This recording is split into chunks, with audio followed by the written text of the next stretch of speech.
పాడిన చరిత్ర ఉంది ఆయనకి. అవును. బాగా పాడతాడు కూడా. ఫోక్ మీద కమాండ్ ఉంది అతనికి. అలాగే ఫోక్ రైటర్స్తోనూ వాళ్ళతోనూ కూడా కాస్త ఎక్కువ మింగిలైనటువంటి చరిత్ర ఉంది కంపారిటివ్గా ఇతర హీరోలతో పోలిస్తే. ఈయన మాస్టర్జీతోనూ అలాగే గద్దర్ గారితోనూ కొంత దగ్గరగా మసలినటువంటి సందర్భాలు ఉన్నాయి పవన్ కళ్యాణ్. అందుకని మ్యూజిక్ పట్ల రిథం పట్ల కొంత పట్టుంది అతనికి. అయితే ఈ పాట విన్న తర్వాత కొంచెం ఫామ్ తప్పాడినా అనిపించేలాగా ఉంది. కొన్ని చోట్ల గమ్మకాలు ప్రాపర్గా పలకలేదు, కొంచెం చిన్న తడబాటుకు గురయ్యాడు. అంటే ఈ మధ్య ఆయన ఆ ఏరియాలో లేకపోవడం వలన జరిగిన ఇబ్బంది ఏమో అనిపిస్తుంది. మ్యూజిక్ డైరెక్టర్ గారు కొంచెం ఒక టైం తీసుకుని ఇంకొక టేక్ చేద్దాము, లేకపోతే ఇంకొంచెం ఒక రోజు ప్రాక్టీస్ చేసి రేపు చేద్దాము, ఇలాంటివి ఏదన్నా అని ఉండకపోవచ్చేమో అని కూడా అనిపించింది. ఎందుకంటే ఆయన ఉన్న షెడ్యూల్ రీత్యా వచ్చినప్పుడే పని కానిచ్చేస్తే పోతుంది అనేటువంటి అభిప్రాయంతో లాగించేశారా అనిపించేదిగా ఉంది పాట. కాకపోతే పవన్ కళ్యాణ్ పాడటం అనేది ఒక అడ్వాంటేజు, పవన్ కళ్యాణ్ పాడుతూ ఉండగా వినటం అనేది ఒక అడ్వాంటేజ్. చాలా గ్యాప్ వచ్చేసింది. ఈ గ్యాప్లో ఇది పవన్ కళ్యాణ్ ఫ్యాన్స్ని సినిమా వైపు డైవర్ట్ చేసి సినిమా కోసం ఎదురు చూసేలాగా చేయటం అనేది ఈ పాట రిలీజ్ చేసినప్పుడు రత్నం గారి వ్యూహం. అదైతే వర్కౌట్ అయింది. ఆ మేరకు జనం చూస్తున్నారు దాన్ని, క్యూరియస్గా ఉంది, మూమెంట్ కూడా బాగుంది, వ్యూస్ వస్తున్నాయి బలంగానే. కాబట్టి హరిహర వీరమల్లుకు ఒక పాజిటివ్ ధోరణి మొదలైంది. పాట ఇన్ టోటల్ బాగుంది. అంటే పాటకి ముందు తెలంగాణ యాసలో ఆయన చెప్పే డైలాగులు ఉన్నాయి. పాట కొంచెం ఉత్తరాంధ్ర పద్ధతిలోనే వెళ్ళింది, ఎందుకంటే ఆయనకు అలవాటైన స్టైల్ కాబట్టి దాన్ని అడాప్ట్ చేసి పాట నడిపారు. మన ఇక్కడ ఈ మధ్యకాలంలో ఫోక్ సాంగ్స్ రాస్తున్నటువంటి రైటర్తోనే రాయించాడు, పెంచల్ దాస్తో రాయించారు తెలుగులో. కీరవాణి గారు సంగీతం. కీరవాణి కూడా ఈ పాటకి ఇంకా ఆయన జనరల్గా ఫోక్ చేసేటప్పుడు కొంచెం వినయంగానే పెడతాడు. అదే పద్ధతిలో ఓవర్ బీట్ లేకుండా డిజైన్ చేసి పాటని నీట్గా ప్రజెంట్ చేశారు, బాగుంది. కాకపోతే అదొక్క చిన్న వెలితి. పవన్ కళ్యాణ్ ఇంకొంచెం కాన్సన్ట్రేట్ చేస్తుంటే మంచి పాట అయ్యేది అది డెఫినెట్గా. అది ఒక వెర్షన్. అయితే ఈ సినిమా ఔరంగజేబ్ కాలంలో నడుస్తుంది ఈ కథ. ఔరంగజేబ్ ఢిల్లీ పాలకుడిగా ఉన్న రోజుల్లో ఇక్కడ నవాబుల పాలన, గోల్కొండ నవాబుల పాలన నడుస్తున్నటువంటి సమయంలో ప్రజల కష్టాలు పట్టించుకొని ప్రభుత్వాల మీద తిరగబడేటువంటి, ఇక్కడ ప్రభుత్వము అనగా ఇక్కడ నవాబులు, అక్కడేమో ఔరంగజేబు మీద విస్తృతంగా ఒక ప్రచారం జరిగిపోయింది.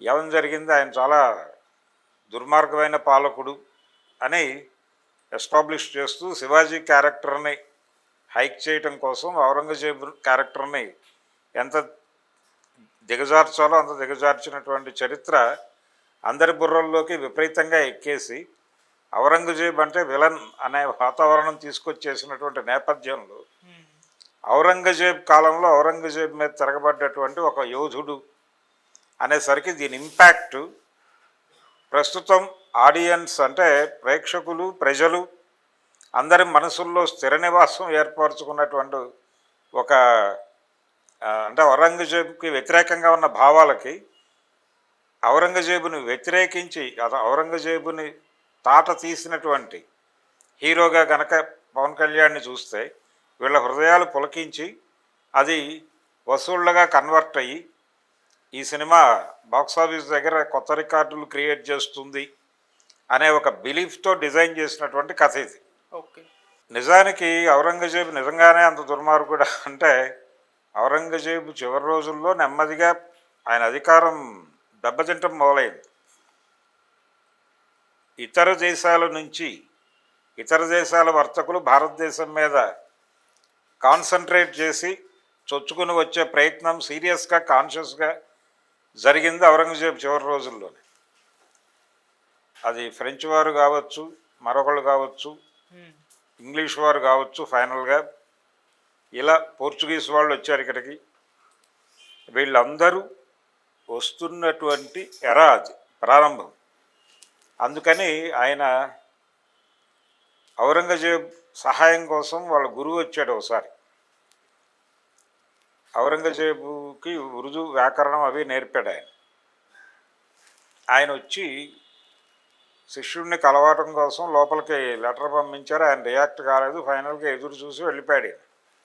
వెళ్ళిపోయిన తర్వాత ఈయన గురువు గారికి ఉత్తరం రాశాడు. రాసి, యాక్చువల్గా మీరు వచ్చారని తెలిసి నాకు చాలా కోపం వచ్చింది, మీ మీద చాలా గొడవ పడదాం అనుకున్నాను, కానీ గురువుగారి మీద గొడవ పడటం పద్ధతి కాదని మిమ్మల్ని లోపలికి అలౌ చేయలేదు. నన్ను నేను కంట్రోల్ చేసుకోవాల్సి వచ్చింది. నేను చాలా ప్రశ్నలు మిమ్మల్ని అడుగుదాం అనుకున్న లోపలికి పిలిచి ఆ ప్రశ్నలు ఇక్కడ అడుగుతున్నాను. మీరు మాకు ఈ భూమి, ఈ దేశం అవతల ప్రపంచం ఏముంది అనేది చెప్పలా. యూరప్లో ఇలా ఇండస్ట్రియల్ రెవల్యూషన్ జరిగింది అనేది మాకు చెప్పలా. యూరప్లో వాళ్ళకి ఎక్సెస్ అయిపోయినటువంటి సరుకులు అమ్ముకోవడానికి వాళ్ళు మార్కెట్ వేటలో ఉన్నారని మాకు చెప్పలా. వాళ్ళు మన దేశం మీదకే వచ్చి పడతారని కూడా మీరు చెప్పలా. ఏమీ చెప్పకుండా మాకేదో ఉర్దూ వ్యాకరణం అవి నేర్పించేస్తే మేము పరిపాలనలోకి వచ్చి ఇప్పుడు వాళ్ళందరితోనూ నానా కష్టాలు అనుభవిస్తున్నాము. ప్రిపేర్ లేకుండా వచ్చాం మేము పవర్లోకి. మాకు జ్ఞానం పెట్టాల్సిన గురువులు మీరు అది ప్రాపర్గా పెట్టలేదు. దాంతో మేము అజ్ఞానుల్లా ఇక్కడ కూర్చుని వాళ్ళతో ఇబ్బంది పడాల్సి వస్తుంది విదేశీ శక్తులతో. అందుకని ఈ లోపం మాది కాదు, మీదే. అందుకని మిమ్మల్ని ఏదో ఒకటి సీరియస్గానే మీతో గొడవ పడదాం అనుకున్నాను, కానీ గురువు మీద గొడవ పడటం పద్ధతి కాదు కాబట్టి మీకు పర్మిషన్ ఇవ్వకుండా పంపించేశాను. అందుకు ఆనందించండి మీరు.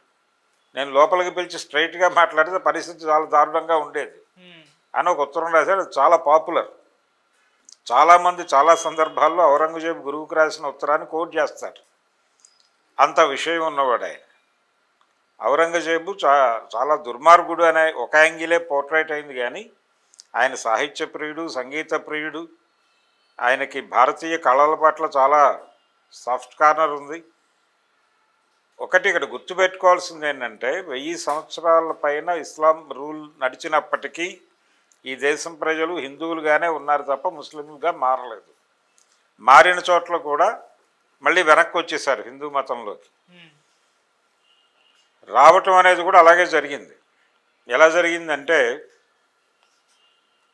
తెలంగాణలో నిజాం నవాబు గారి ప్రధానమంత్రి ఆయన కొంచెం చొరవ చూపించి మత మార్పిడులు ప్రోత్సహించాడు. కింది కులాల వాళ్ళు మారారు.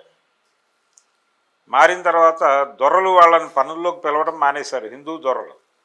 ఎందుకు అంటే, మీరు నవాబు గారి మతం కాబట్టి మిమ్మల్ని మీతో పని చేయించుకోవడం ఇబ్బంది, అందుకని పిలవట్లేదండి. వీళ్ళు రోజువారీ పొట్ట గడవాలి కదా, మరి మీరు పనికి పిలవకపోతే మేము చచ్చిపోతాం కదా పస్తులుండి అంటే, అది మీ కర్మ, మాకేం సంబంధం, నవాబు గారి బంధువులతో మేము ఇళ్లలో పని చేయించుకుంటామా అన్నారు వీళ్ళు తెలివిగా.